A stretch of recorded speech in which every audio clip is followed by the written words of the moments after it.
Bismillahirrahmanirrahim. Assalamualaikum warahmatullahi wabarakatuh. Selamat pagi. Pada kesempatan kali ini saya Ronaldo Arif Hidayat akan mempresentasikan tugas yaitu mengenai dengan judul pengembangan instrumen tes dan non-tes penelitian kuantitatif yang diampuh oleh dosen mata kuliah Bapak Dr. Supriyadi MKas. Di sini saya perkenalkan, nama saya Ronaldo Arif Hidayat dari mahasiswa Prodi S2 Pendidikan Olahraga.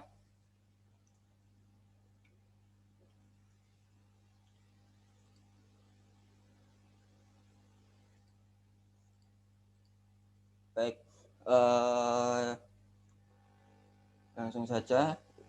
langsung di bab pembahasan yang pertama yaitu mengenai instrumen tes penelitian, dan yang kedua yaitu instrumen non-tes. Yang pertama mengenai pengertian instrumen sendiri. Di sini ada 3 para ahli yang saya dapatkan. Yang pertama mengenai dari menurut Mustafa dan kawan-kawan 2019 mengatakan bahwa instrumen tes merupakan instrumen yang digunakan untuk memperoleh data hasil mengukur pengetahuan atau keterampilan individu. Instrumen tes juga bersifat mengukur dengan bentuk data nominal, rasio, atau ordinal. Instrumen penelitian sedangkan menurut Kurniawan dan Puspistanian yang Tias 2016 juga mengatakan bahwa instrumen penelitian merupakan alat ukur yang digunakan dalam penelitian, yaitu alat yang digunakan untuk mengukur fenomena atau variabel yang diamati. Sedangkan yang menurut Raihan 2019, instrumen tes merupakan sejumlah pertanyaan latihan atau lainnya yang digunakan untuk mengukur pengetahuan, keterampilan, kemampuan, bakat yang dimiliki seseorang atau individu atau beberapa orang, yaitu kelompok. Berdasarkan dari para ahli, yaitu dapat disimpulkan bahwa dalam melakukan sebuah penelitian, maka penelitian pasti akan membutuhkan instrumen untuk mengumpulkan data dan bagaimana teknik pengumpulan datanya. Maka dari itu, sebagai seorang individu yang berkecimpung di dunia pendidikan dan selalu bersinggungan dengan penilaian dan penelitian, perlu mengetahui dan memahami instrumen tes dan non-tes. Selanjutnya yaitu mengenai kriteria instrumen tes, yaitu menurut Kurniawan dan Puspistanian 2016 mengatakan bahwa instrumen penelitian harus memenuhi kriteria valid dan reliable. Instrumen penelitian dikatakan valid apabila instrumen pengukur apa yang akan diukur, atau misalnya menggunakan meteran yang menggunakan panjang. Instrumen penelitian dikatakan reliable apabila instrumen digunakan beberapa kali untuk mengukur objek yang sama akan menghasilkan data yang sama, atau karet yang digunakan untuk mengukur panjang merupakan contoh instrumen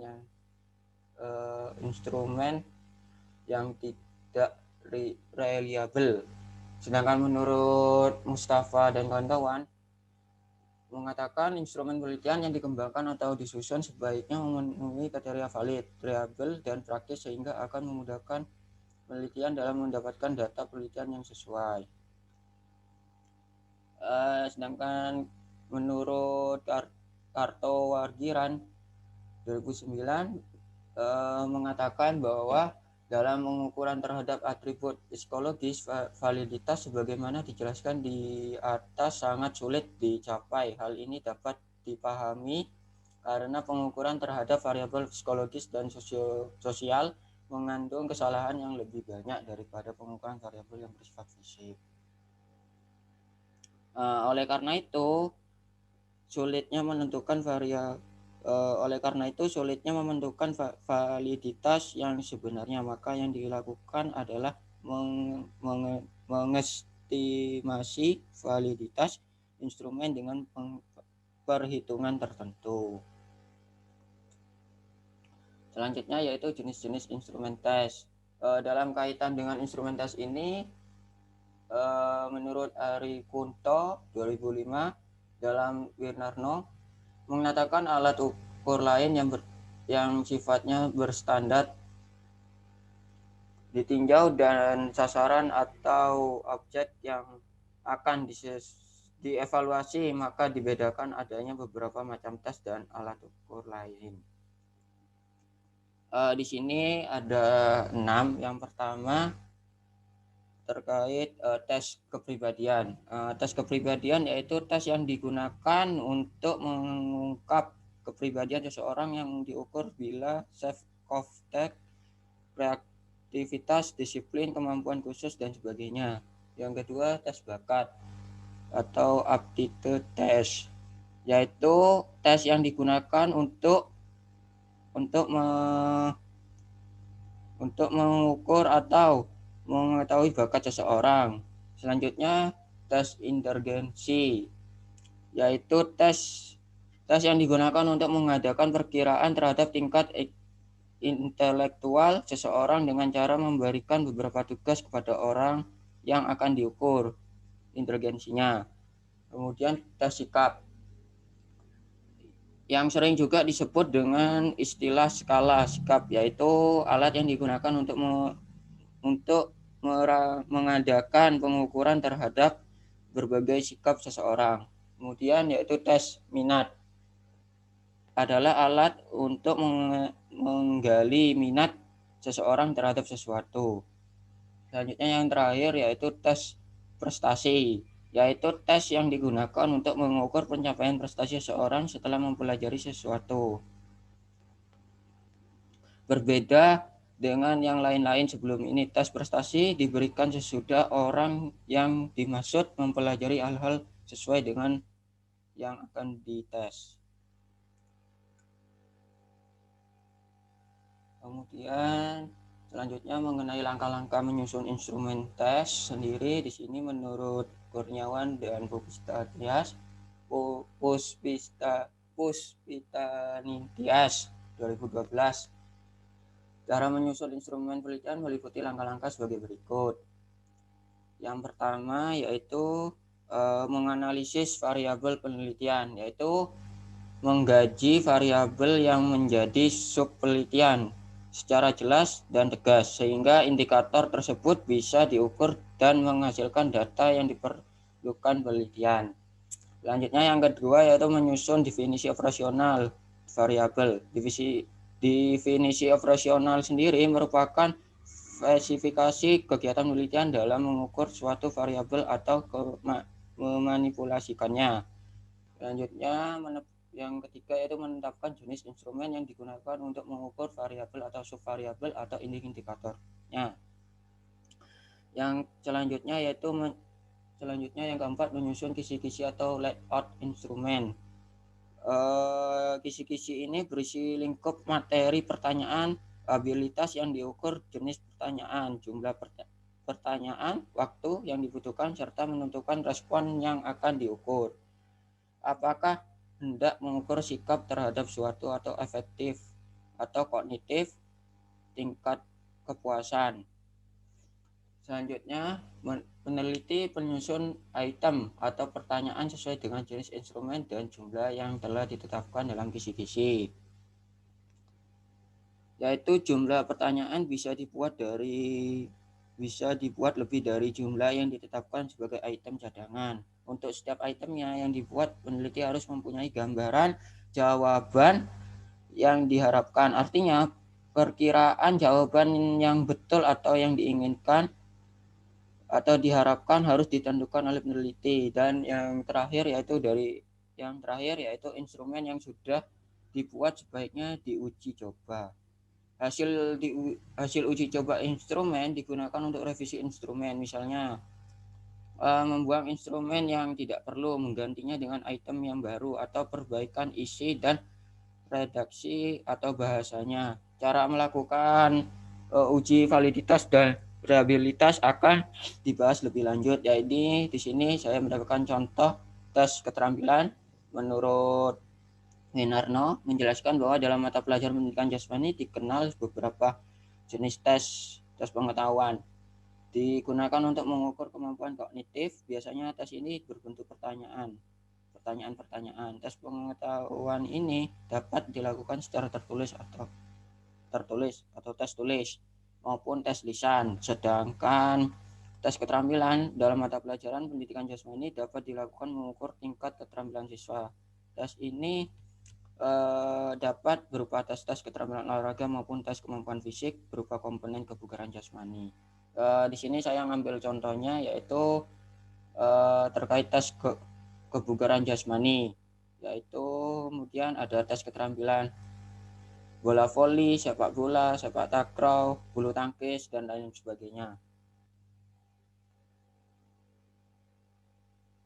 Kemudian selanjutnya yaitu instrumen non-tes.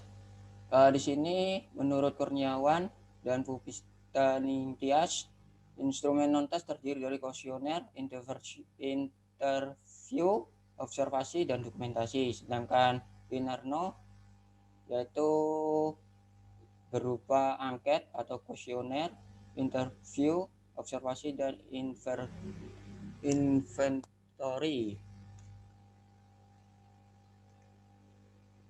Di sini menurut Winarno sendiri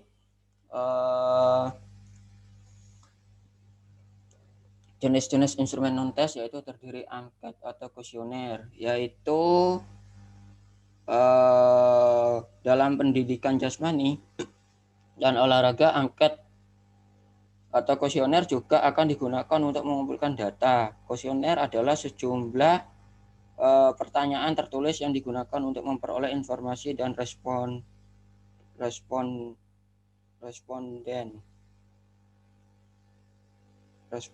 tentang sesuatu yang akan diteliti. Secara umum, angket atau kuesioner digunakan untuk mengungkap data yang berkaitan dengan data pribadi responden, pendapat atau informasi yang lain berkaitan dengan masalah penelitian.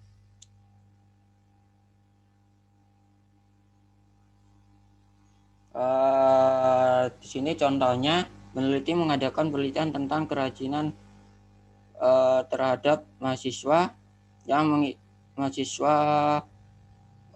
Fakultas Ilmu Keolahragaan yang mengikuti kuliah. Agar penelitian dapat meraih sejumlah besar responden, penelitian menggunakan angket. Namun karena angket mengandung kelemahan, yaitu mungkin jawabannya kurang sesuai dengan keadaan sesungguhnya, peneliti menggunakan teknik lain yaitu cross check.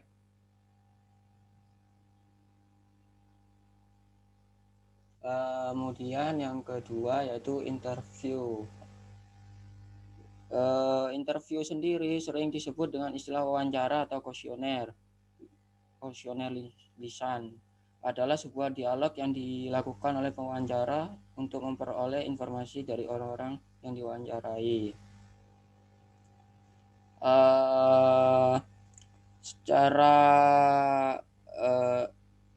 Secara fisik, interview dapat dibedakan atas interview terstruktur dan interview tidak terstruktur. Pada umumnya, interview terstruktur di luar negeri telah dibuat berstandar, seperti halnya interview terstruktur terdiri dari serektetan pertanyaan ini, di mana wawancara tinggal memberikan tanda cek pada pilihan jawaban yang telah disiapkan.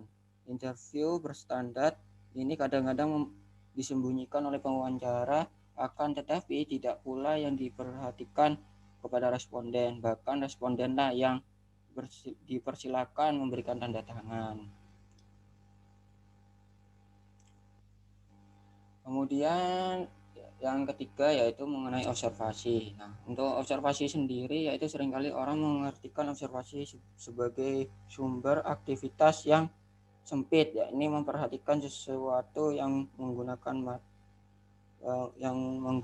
mata. Di dalam pengertian psikologik, observasi atau yang disebut pula dengan pengamatan meliputi kegiatan pengamatan perhatian terhadap suatu objek dengan menggunakan seluruh alat indera.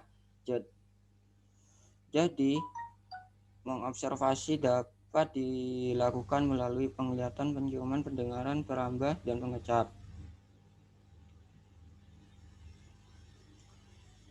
Kemudian yang terakhir yaitu dokumentasi. Untuk dokumentasi sendiri dalam uraian tentang studi pendahuluan telah disinggung pula bahwa sebagai objek yang diperhatikan atau ditatap dalam memperoleh informasi, kita memperhatikan tiga macam sumber, yaitu tulisan, tempat, dan kertas atau orang. Dalam mengadakan penelitian yang bersumber pada tulisan ini, kita telah menggunakan metode dokumentasi. Untuk dokumentasi dari asal kata dokumen yang artinya barang-barang tertulis di dalam melaksanakan metode dokumentasi peneliti meneliti benda-benda tertulis seperti buku, majalah, dokumen, peraturan-peraturan, notel rapat, catatan harian, dan sebagainya. Kemudian dalam pengertian yang lebih luas, dokumen bukan hanya yang berwujud tulisan saja, tetapi dapat berupa benda-benda peninggalan seperti prasasti dan simbol-simbol. Metode dokumentasi ini dapat merupakan metode utama apabila peneliti melakukan pendekatan analisis isi. Mungkin itu saja dari presentasi saya. Sekian, terima kasih. Apabila ada kesalahan dari saya minta maaf. Saya akhiri. Wassalamualaikum warahmatullahi wabarakatuh.